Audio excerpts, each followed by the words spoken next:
your wardrobe, your gun rig, your hat, your horse, or what happened on that? How did that come about? It was all a collaborative effort, and they showed me sketches and things, and we talked back and forth, and I had to have clothes made and try them on and go back and show the producers and directors, and they'd have their comments and their changes, and we finally got everything made, and the gun belt was something I had already been very experienced in working with single action pistols, because when you work in westerns, you've got to learn that. If you're going to play a gunfighter, you've got to learn the principles involved and what you have to do, and it's just a matter of constant practice.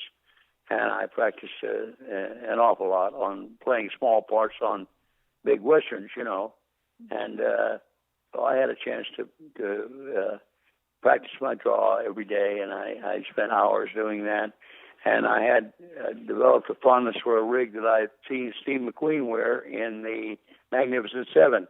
It's called an Andy Anderson walk and draw, which means that you don't tie it down. It's in a position that you can draw that gun from the same position every time, no matter where you move your leg or whether you're getting on a horse or off, the gun is always right there at that specific spot. So you know when your hand drops, you're going to come back, hit the hammer, rotate the cylinder in the holster before the gun is drawn, and as it comes out lightning fast, you're prepared to point it and pull the trigger. So that's the whole fast draw occupation in a nutshell. And Andy had been making holsters for me, and I had a black one, and I had a brown one that I wear on various Western characters that I played, and I just had him make these all up, and we made them up with what we call rough out leather, which is where the rough side's out on the front and smooth on the inside.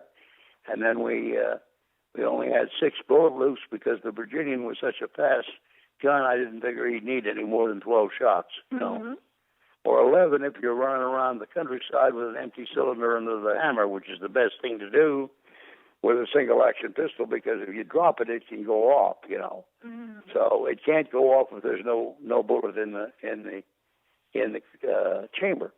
So we just carried 5, but most of the time, when I had to use it, I was in a gunfight, so I'd keep 6 in it.